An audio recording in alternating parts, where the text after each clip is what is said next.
Today, 7 in 10 people over the age of 21 report experiencing emotional degradation severe enough to hinder everyday tasks, such as workplace performance, social interaction, and general well-being.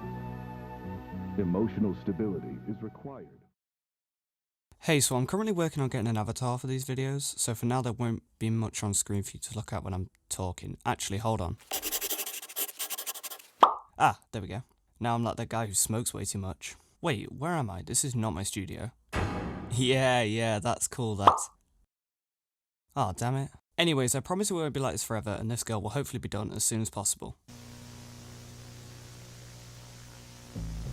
Anyways, it's safe to say that analog horror is a controversial genre, known for its usual cliches which can be seen in the infamous series that come up when you type in analog horror into your favourite video sharing platforms such as the Walten files and the Mandela catalogue, just to name a few. The general consensus on the genre by the internet is mixed, to say the least. If you're here expecting a negative take or harsh criticisms on the subgenres on screen, then this video, and really this whole channel, is not for you. I love these genres so much, they're my go-tos when I'm having a horror movie session.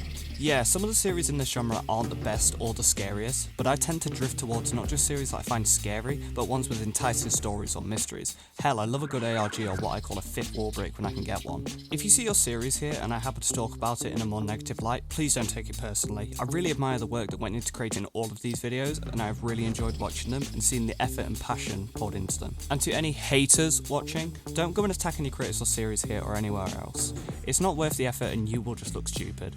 At the end of the day, this is just a bit of fun and it's my opinion. And obviously there are minor to severe spoilers for all the series ahead. I implore you to go and try out all of these series yourself, especially if the concept interests you, and also form your own opinions. I'll link all of the respective channels in the description so you can go and see the series for yourself. And with that, we are on to our first series. Consider supporting activity inside a local I want to go right off the bat with my personal favourite analog horror and honestly one of the scariest pieces of media I've ever seen. Martin Paredes, sorry if I butchered that, The Walten Files first started in 2020 with a small yet plentiful 11-minute episode called Company Introductory Tape. As of the time of writing this, the series has released 4 main series videos, 6 hidden videos, 3 non-canonical short films, 2 albums, 2 unreleased videos, and a frickin' season 2 planned. The first episode sparked a huge response from the community as the subgenre was still fresh at the time. The only other notable series at the time was, I think, Five Nights at Freddy's VHS. But there were probably some others as well. Also, quick little fact, The Walten Files was originally supposed to be a FNAF fan game titled Welcome to Bon's Burgers, so I'm not sure why it was surprising that Bon was, at the time, theorised to be Bonnie's lost cousin or something stupid like that. I remember Martin having to clear that up and we were all really confused considering the obvious. Company Introductory Tape was really rough compared to the later episodes and spin-off episodes. I mean, that latest spin-off looked incredible compared to, you know, what it looked like at the start. The scares have also improved so much as the series developed, despite Martin not intending for the Walten Files to be horror in a traditional sense, more so disturbing than scary.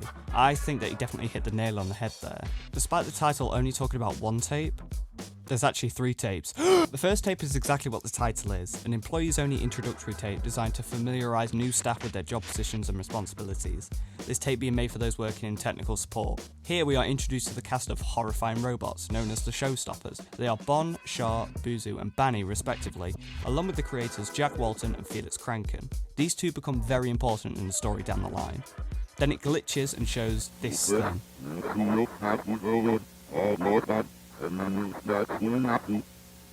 It then cuts to the second tape, which is a cute little cartoon about Bon and his friends having a sleepover. His friends are the cast we've already seen, minus Banny, and another character called Billy.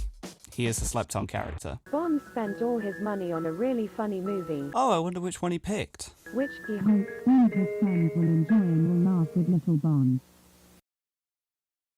I see. Bon then wakes up in the middle of the night and goes downstairs. He stops by his TV, which is showing a missing poster belonging to Jack Walton. Bon then finds a lighter because the lights don't work in his house for some reason. He flicks it on and just like in any good horror movie, it lights up half the bloody room. This shot alone foreshadows the main threat in not only the rest of the series, but also the next tape. Meet Brian Stells, not to be confused with the man who has a map in his room on the wall of his room. Brian is the new caretaker of the old Bunny Smiles canine storage facility. He notes that the company requires him to use a camera to record all his actions during his time working at the canine facility, and that he has been lost driving for 20 minutes trying to find the place. We then cut to the front of the facility. It seems Brian finally found a way there. That's the kind of stuff people had to do in a time before GPS became widely accessible. Brian then enters the building. I had only seen the remake once or twice before this. I completely forgot that some scenes were added, including these pictures on the wall. One shows Felix Kranken, who we've already seen, then a picture with a group of people, potentially employees of Bunny Smiles Incorporate, and if you know the lore of the series, you'll know how important these two, Ed and Molly, end up being later on. Brian finds the Bon animatronic and begins testing its motor functions, and mentions how broken the animatronic seems to be.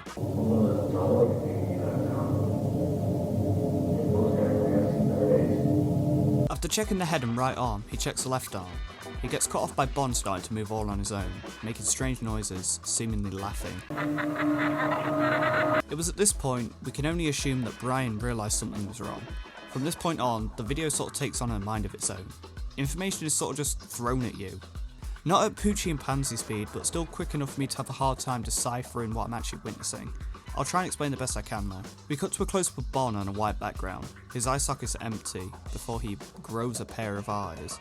His eye sockets bleed before cutting away back to Brian's camera. He's seen running away. In the original he drives away, but I think that running away is a scarier and more realistic scene. He coughs and screams before a crunch sound is heard. 2 dots for eyes are seen twitching. Brian clicks his light on to reveal a bloodied Bon, presumably because he already attacked Brian, with razor-sharp teeth and a hand half covering his face. The scene then cuts to a CGI animation of a humanoid face being manipulated in unnatural ways. A weird synthesized sound plays in the background. I've seen people theorise what this scene could be a few times. I personally believe that this was Martin's way of showing that Bon is prone to shredding his victims' faces, distorting them beyond any recognition. Over the years, Martin's editing and animation skills have improved so much. It's clear to see the differences in frames between the first episode and the later episode, but this is the first episode, so animation was minimal.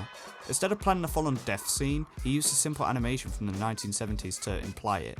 Suddenly, a brutalised corpse appears on screen.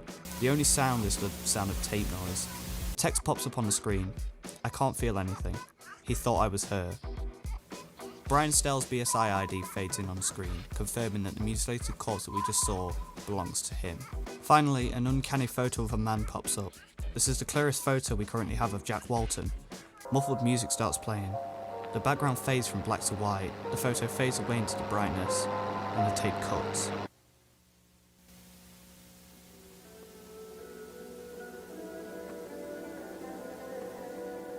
I've seen the series multiple times. It still freaks me out so badly. Just the story alone makes me want to curl up into a ball and rock back and forth in a dark room. If it wasn't obvious, I'll be putting this in S tier. I could honestly put it in its own tier alone, but I won't. Be cautious with what channels your children view on the television, since you never know what harmful content they may be seeing. I'd argue that the Mandela catalogue is the most iconic of any analog horror series, especially as when people hear analog horror, they instantly think back to the first volume, whether it's the PSA bit or the phone call between Caesar and Mark. One thing is for sure though, Alex Kister has done a fantastic job showcasing the otherworldly entities that haunt Mandela County. But the main problem that I have with the series is that with Volume 1, it utilised the PSA format when it was fresh and unique, and unfortunately created some of the tropes that are honestly just annoying now. It's kind of like the original Exorcist from 1973. Yep, this film is nearly 52 years old. Nowadays it's a fairly easy watch for the modern day audience, but at the time people were physically sick and even had heart attacks due to how scary and graphic it was. And then a few years later the sequel came out. One of the worst horror movies of all time. But Volume 1 worked, and I'd argue that it still holds up to this day. I think it's a fantastic take on supernatural horror and how to do it well, and I still think that alternates as a concept are scary. I remember the first one being so memorable to me because of the first time I watched it. The series was still in its infancy, the first volume being brand new, still under 1 million views I think. It was getting dark and I was really tense watching it, and it got to the scene with the alternate at Mark's door. I have a gift for you. I have a present. I have a Surprise! And just then, my mum walked past my bedroom door singing. My friggin' life flashed before my eyes, I was so scared. But as the series goes along, while I agree that the overall quality and production has improved, I feel like the series started lacking on something important. It stopped being scary, to me at least. I remember being so hyped for volume 333 after the first 2 volumes, and then watching it and feeling really disappointed. I felt like that was both because of Alex trying his best to do something different with the series that wouldn't just get memed to death, and the fact that the series, especially the phone call scene, was memed to death. They had the balls to give one of the greatest superheroes of all time a bat credit card! But yeah, the Mandela catalogue was created by then 17-year-old Alex Kister based on one of his high school writing projects. Quick little side rant, one of my favourite things about this subgenre is how accessible it is for new and young filmmakers wanting to explore creating their own horror projects. You don't need to do any major filming, which is obviously difficult for directors who have low budgets or little time. You just need a good story and a creative sense of horror. And if you do need to do any filming, you can either A, animate it, which has proven to be quite a popular choice, or B, film inside your own house. Where you're sitting right now could be the set of the next Big Short horror film. Side rant over, this series is set in Mandela County, see where the name of the series comes from, in the state of Wisconsin.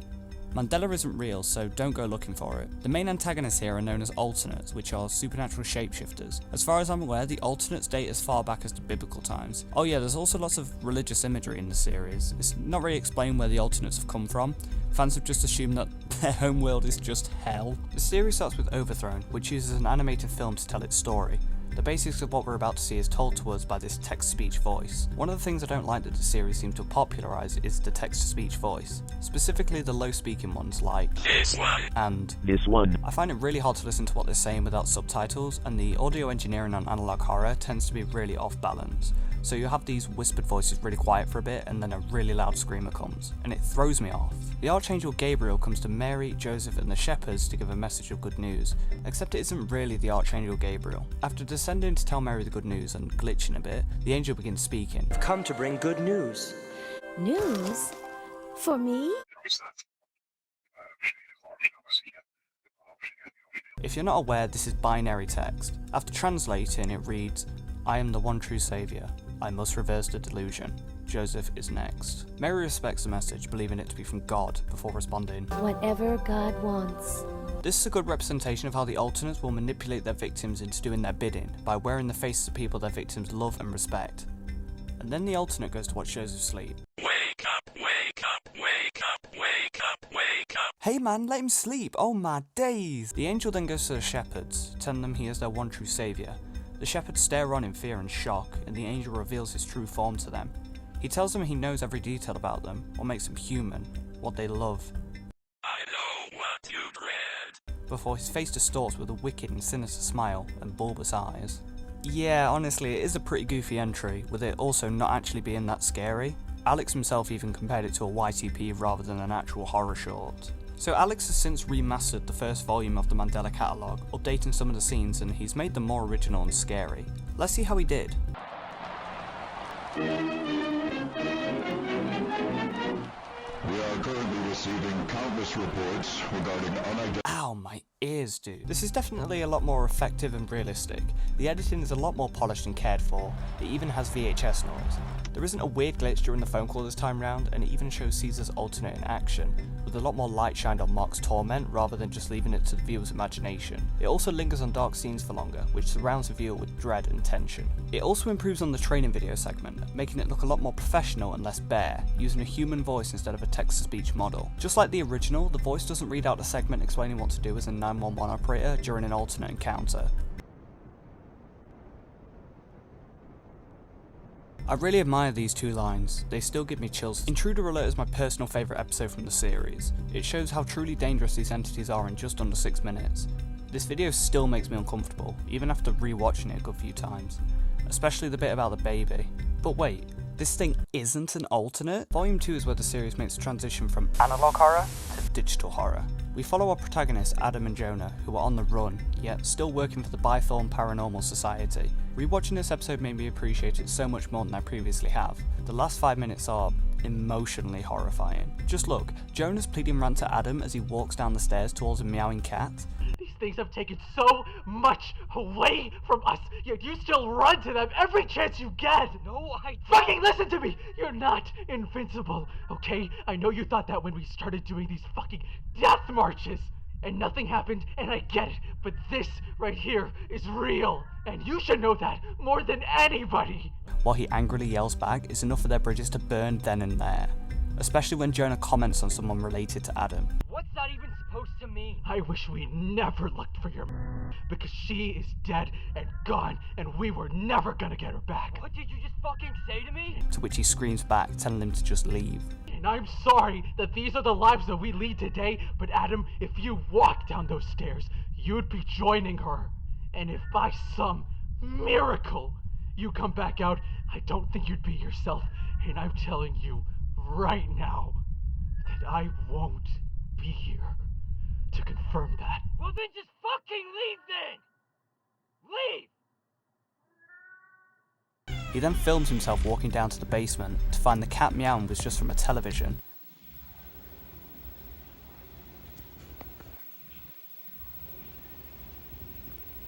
The alternates reveal themselves to him, taunting him all the while.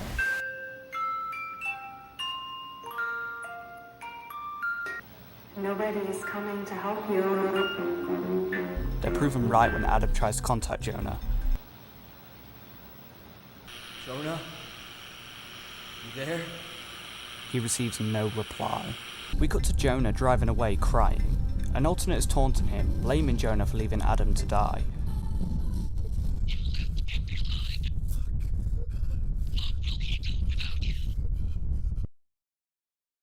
The dashcam shows an error message. Error code 333, you left him to die. The camera clicks back on to show the car parked on the side of the road. Jonah gets out of the car and yells.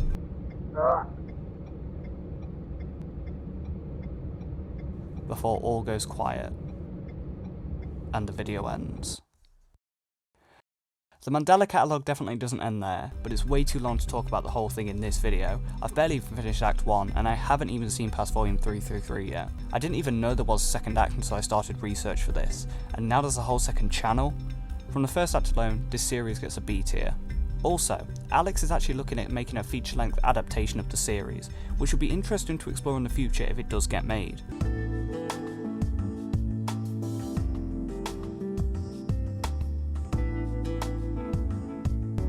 I'm pretty sure that Chris Straub's Local 58 was the first analog horror to be created ever, at least by the way we define it today. Starting back in freaking 2015, the series became notable for its unique style of storytelling, and it definitely made waves in the online horror community at the time. There aren't many other series that I can think of that could be compared to the mystery that this channel brought up, maybe Alan Tutorial, but this isn't the first time the creator has made something that went completely viral, as he was also the writer of the creepypasta Candle Cove, which was then spun off into a whole TV show on Sci-Fi that the streaming service Shudder still uses to advertise their service despite not having it. Update, it turns out at some point they changed it. Lucky buggers. The horror of Local 58 is subtle. On a visual level, the series doesn't really have any horror other than maybe some creepy moments. No, the reason why Local 58 is so scary is due to its underlying tones, the connections between the episodes and how every path comes together to paint a horrifying picture. That's right, if you hate analog horror as a whole due to its stupid visual scares, Local 58 is the series for you. Local 58 also caters to another at the time fairly uncovered horror subgenre called unfiction.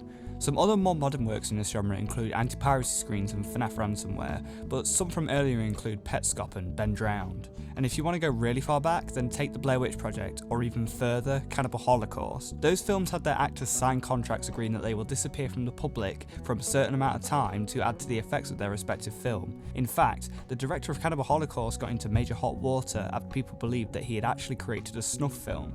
Audiences thought the violence on screen was so realistic, on top of the fact that the actors were nowhere to be seen. Director Ruggero Deodato was facing life in prison if he didn't prove the actors were in fact alive. That right there shows that when done well, you can blur the lines between fiction and reality and create something truly terrifying. The reason why I use the term unfiction instead of something like ARG is because ARGs require an audience participating in the story for it to develop.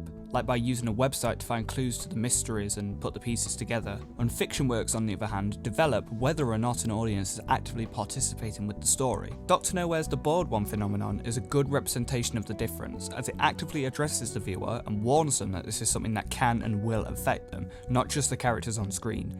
And yet the viewer can't do anything to solve the mystery behind the anomaly. I remember around the time that Local 58 started, some people struggled with realising if it was real or not, akin to the Blair Witch Project. I remember specifically the episode Contingency really disturbing me. Just thinking about the implications that the PSA could and would have had on the channel's viewers, it gives me chills just thinking about how horribly it would have gone wrong. The series never shows you the aftermaths of the broadcast, because the point of the videos is only to show you what was seen, and I think that leaving that factor up to the viewer's imagination, it's really clever, and it just adds to how existential the whole series feels. Despite its age, being nearly 10 years old, yeah, time flies, huh? Local 58 still stands as a solid horror series, and it still creeps me out to this day. Sure, it's not as visually exciting as some other series that most people would rather watch if they want to get spooked, but it's exactly what was needed to kickstart a bunch of series that are still going strong to this day.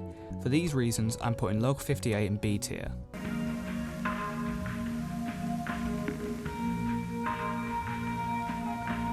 I have some opinions about Gemini Home Entertainment, and unfortunately, few of them are positive. This segment shouldn't last too long, as there isn't really much I have to say about the series, other than I just do not like it. Gemini Home Entertainment was created by Remy Abode, starting in November 2019. This was around the time that analog horror was really starting to take off as its own genre, and it's a shame because I really want to like Gemini. The concept of the series involves alien life forms invading our planet Earth, which causes catastrophic global disasters, and that sounds incredible. Hell, I love the Alien series, which has a very similar concept. The problem that I have with this series is that I struggle to get immersed in the actual horror, because to be blunt, it is so damn boring. Even Wikipedia says it's mundane. There's nothing about this series that stands out to me as being remotely interesting enough to have a ratio of 90% boring information and 10% tension. Sure, learning about burrowing owls is really interesting, but if that was what I was in the mood for, then I'd go and watch any one of the hundreds of David Attenborough documentaries. I wouldn't mind so much if these were fairly short, but the first episode is a whopping 8 minutes. Granted, the first episode is by far my favourite one for reasons we will get into. After learning about a bunch of birds for 3 minutes, we're told about something that affects everywhere. These creatures are known as woodcrawlers. They're this series' equivalent of skinwalkers in a way, being described as nature's mockery. We're shown examples of this creature through the handheld camera of an unidentified person who films these monsters. What especially disappoints me about this series is that this episode is incredible. I felt so tense rewatching this, albeit after skipping the first bit about birds because it's just not that important. I think what makes this stand out so much to me is how real it felt. There weren't any tap style, "what the heck was that noise" type of comments, only complete silence.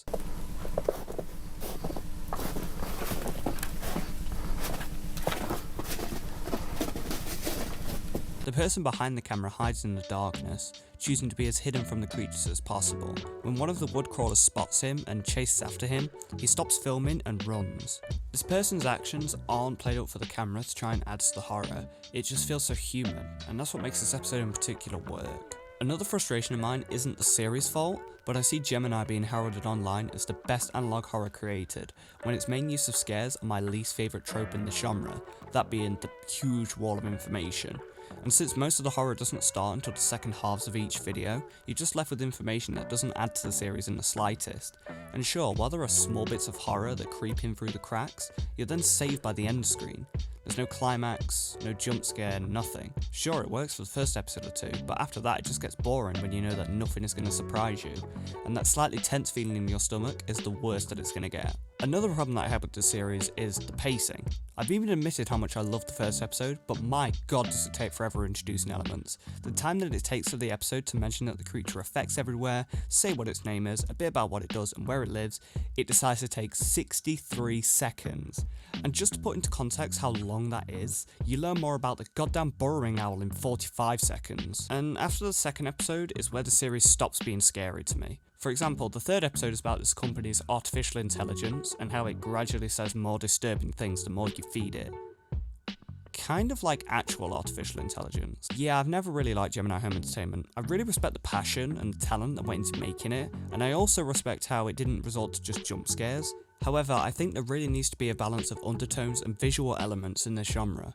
A lot of the criticisms here could be applied to series like Local 58 as well, but that at least had some visual scares. If this series wasn't so slow, I'd probably like it more. D tier. All individual trimmings are unique, each with a different body shape, number of limbs, and other characteristics. Hey, I thought they already made Gemini Home Entertainment. I had never watched Vita Carnes before, so I'll give it a go. It is an amazing experience to encounter one, as long as you don't mind the smell. Our next creature is the Mimic.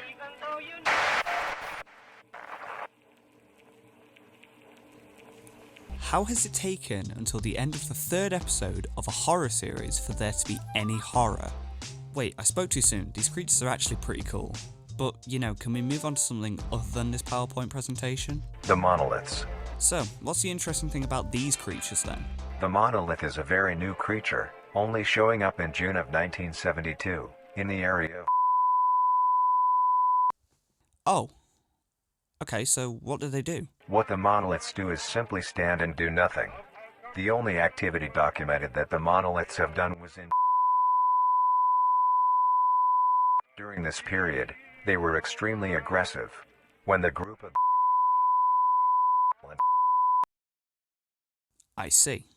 Finally, after 7 videos and over half an hour of what was pretty much just talking, this series has something different to offer. Have any information of the whereabouts of... We may be making a dish that has recently gained a fair amount of popularity. Today's dish will be a cheesy crawl penne.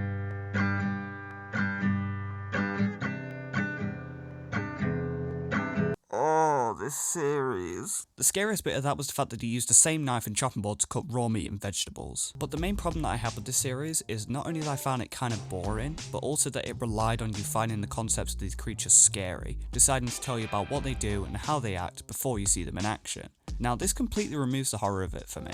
I find it scarier not knowing what these disturbing creatures can do. And now when I look at them, I'll know exactly what they do and how they act, so the uncertainty is now minimal. Except for one. I find the Harvesters to be so much more disturbing than any creature in the series so far. The actual threat of this creature being essentially invisible to its potential victims make it so much more unpredictable and threatening to me. It's one of those things you hear about in a horror film and you start acting more careful when hiking in the woods, you know? The disturbing factor is increased when you take Species Anomaly Report. Yeah, this one, while good, features audible and technically visible child and parent death, so be warned of that if you're going to watch it. I'll be honest, I just don't think this is very good horror. I wanted to turn it off in the research documentary section. The wall of information in analog horror is again the thing that I dislike most about the subgenre, and it gave away everything that's supposed to be scary about this series. If they had introduced a species through similar means like Species Anomaly Report, this series would be so much higher on my list. But I'm going to put it in D tier. That was when a sudden sound caught his attention.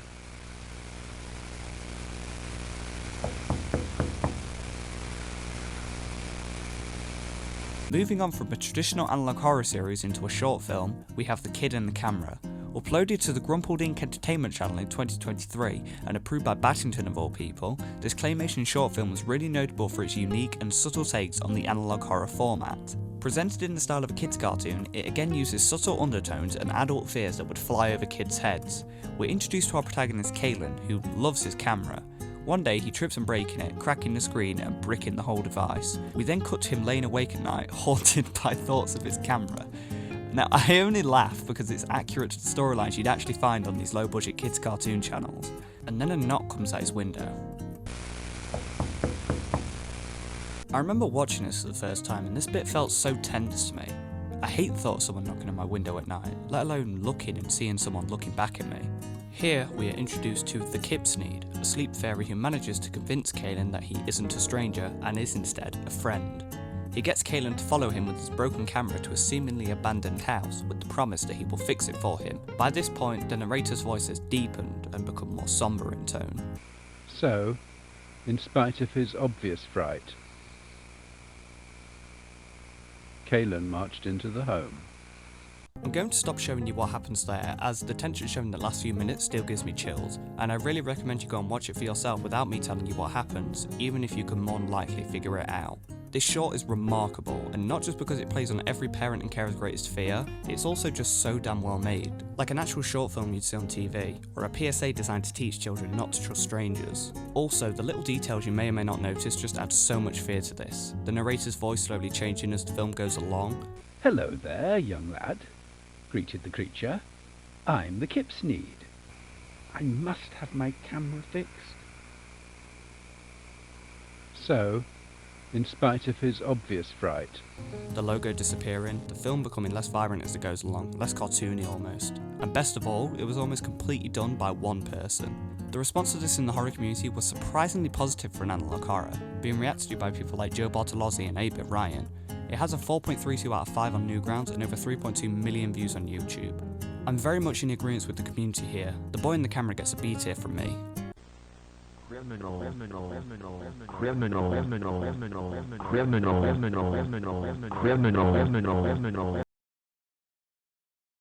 This is a controversial one. Quick disclaimer, I do not support Squimpus as a person or any of their actions that came to light around 2 years ago, nor will I be speaking about those in this video. This section is dedicated to their series Five Nights at Freddy's VHS and isn't meant to platform them. With that aside, Five Nights at Freddy's VHS has always been one of my personal favourite analog horrors. If you know me, you'll know I'm a huge FNAF fan. I've been there since the beginning, and I've always continued to be very into the games and story over the past 10 years. Sure, the lore makes no sense, but it's still fun to theorise how William Afton will come back next, even though he should have died 4 games ago. This series consists of 18 videos, or 12 canonical videos and 6 non-canonical MP4s. We'll get into the MP4s because I freaking love them. Starting back in July 2019, FNAF VHS was debuted with a video titled Fazbear Entertainment Video Manual. Being only a minute long, it was a quick bang for your buck introduction to an interesting take on the FNAF story. This is a good example of how to do instructional videos like this right. It surprised everyone at the time, and you don't expect the scary bit to happen. This video is just some maintenance checkup stuff for about 45 seconds, and then... Finally, take the torso piece and lift it upward, until it is completely removed. Climb inside the torso and accept your death. I mean, in hindsight and rewatches, it kind of feels more like a dark robot chicken sketch than a horror video due to the sudden shift in tone and edgy final line. But at the time this shocked people, mainly due to how new the concept was. And the funny thing about this series is that they actually created or at least popularised some of the tropes that are still seen in analog horror today. Kind of like FNAF VHS now being basically a whole subsection of analog horror as a whole. Then we move on to bony joint movement testing, and I don't know why, I've seen this series through at least 20 times now, yet this one still somehow got me. Once again for the majority, it's bony joint movement testing, then it becomes spooky. But seriously, just watch this.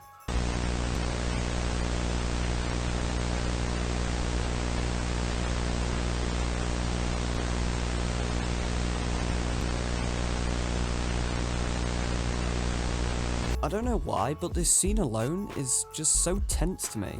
And then basically, boo, video over. After this is when we get into the real creme de la creme with this series. The following 3 videos are just so damn good.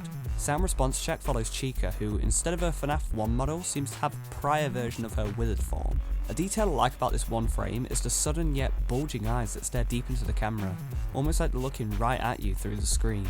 It adds a level of psychological terror that really makes my skin crawl.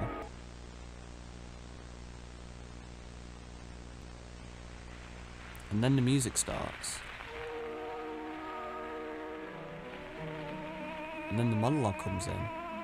This music makes me feel better.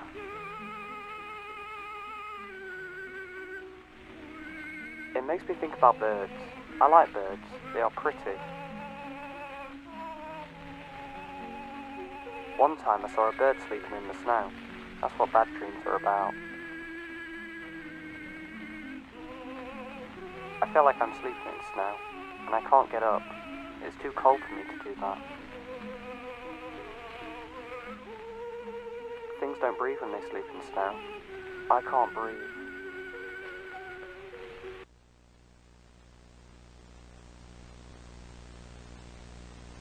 I can't breathe.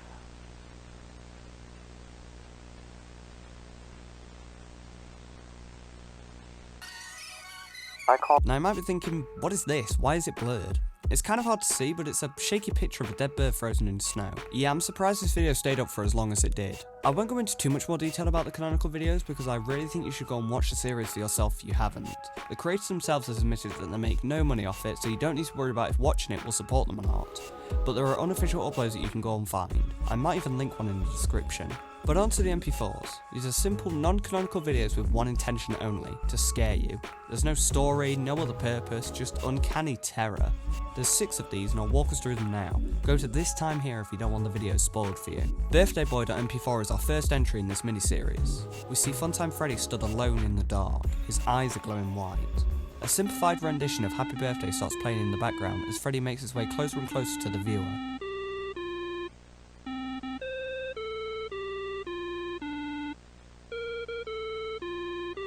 Then he disappears completely, except for his eyes, which still shine in the dark, now staring directly at the viewer. He then bolts towards the camera and opens his face, revealing the uncanny smile of a small child. A low boomy sound plays in the background. I remember this video in particular scaring me so much. Even now I still get chills looking at the small face. That's not a natural or happy smile. This comment in particular explains my fear well. The creepiest thing is when something that should not be smiling does exactly that. The next video we have to see is balloonboy.mp4. Our video opens with the man himself in the centre of the screen. A rendition of, I think, Oh Come All Ye Faithful, A Christmas Carol, plays in the background. Balloon Boy just sort of looks around for a bit before looking directly at the viewer.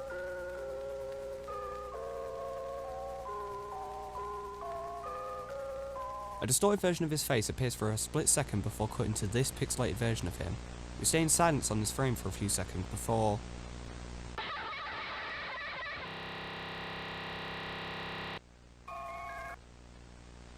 Yeah, that's it. Not really very scary in my opinion, but a good attempt. The last one I'll talk about is probably my favourite out of this mini-series, sadgirl.mp4. It starts out as all the others have, with a single character in the middle of the screen. This time it's Circus Baby. She's staring above the camera as if we were looking from the perspective of a small child. A trumpet solo was heard in the background.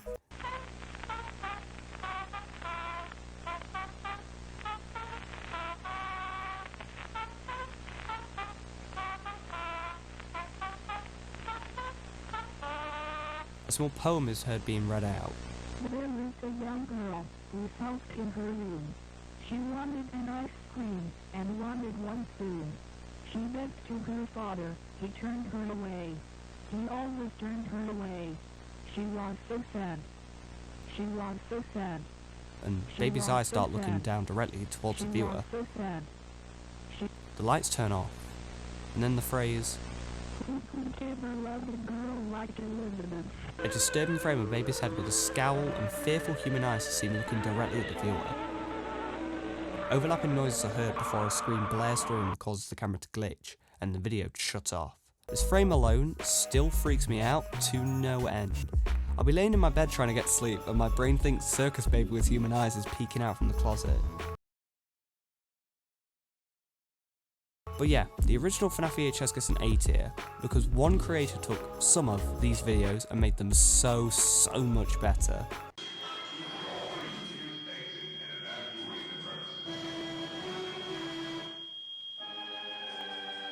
Battington's Five Nights at Freddy's VHS. Battington is well known in the analog horror community for being so damn good at what he does. Before he made Five Nights at Freddy's VHS, Battington was the creator of Harmony and Horror. Unfortunately, the series of recreations was cut short. Battington took these original videos and made them so much better, with a clear quality increase and a good balance between being faithful to the original and bringing brand new ideas and presentation styles to the table. Battington was only able to recreate 6 videos from the original series before he got his green light from the original creator Paul, but since then he's been making his own FNAF style tapes that I might cover in another video. We start out with the first video in the series, which shows that Battington is using his own take on the FNAF animatronics rather than Scott's designs. This was to the surprise of everyone at the time, as we were only expecting semi-faithful remakes, and Battington blew us viewers away every single time, considering he did things such as adding new scares and even completely changing how our video was presented. Take for example, Bonnie Joint Movement Test. Instead of just being a wall of text, which you should all know by now, it's my favourite. It's instead a fun and engaging informational video with my favourite stoner, Freddy Fazbear himself. ¿Qué estáis fumando en el coche, tío? Las 9:30, caballero. The video even shows context of Bonnie having technical issues instead of just being like, yep, he needs repairing, repair everything. This video basically flips the other one on its head. The last one brought tension during the testing parts by being really open and dark. This one is just closed in and dark. If it wasn't obvious, I find this to be so much scarier than the original. Not only does it make this model look so much more sinister, but it also makes you feel so much more closed in and trapped. Though what I will say is the jump scare wasn't as good or as surprising as the original, but that might have been because I was expecting it. It also doesn't add anything onto the end, but I can't really complain about that since everything except the basic concept is different. It even has voice acting. Well, have no fear. Freddy's here to help. Now, let's show you how it's done. It's as easy as 1, 2, 3. Sound response check includes one of my favourite scenes in any analog horror ever. I remember watching the first 40 seconds and how cold it made me feel. Huge credits to the voice actresses here, they give a fantastic performance and they deserve their recognition. But let's not forget that Battington absolutely smashed the design of Chica here. She's the perfect mix of absolutely horrifying monster and wholesome children's mascot character, which can't be said for some interesting fan designs. Then there's the puppet design, which as far as I'm aware, hasn't been used yet, which is ridiculous because look at this thing. It's an incredible design, come on dude. I want to at some point do a full comparison between the two series and what Battington's retakes do better than the original series and what the original series does better than Battington's retakes. The comparisons between the two are honestly really interesting. My obsession with the series aside, Battington's retakes get an S tier of course. The series felt like a breath of fresh air when it was in production, giving me the same fear I felt back in 2019 when I watched the original series. So yeah, that was my ranking of a bunch of analog horror. Let me know in the comments if you like this video. Maybe you disagree with me on something. Feel free to let me know. I'd love to hear your thoughts. This is gonna make a lot of people angry, huh?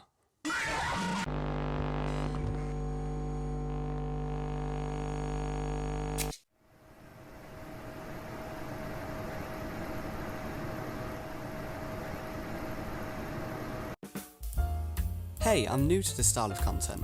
If you're interested and enjoyed this video and you want to see more from me, make sure to subscribe. Yeah, that button lights up for some reason when you say that.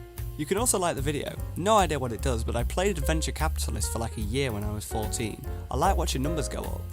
Feel free to suggest ideas in the comments for videos I could do next, or if I missed any analog horrors and you'd like to see me cover them in the next video. Thanks so much for watching, especially if you got this far, and I'll see you in the next video. Take care.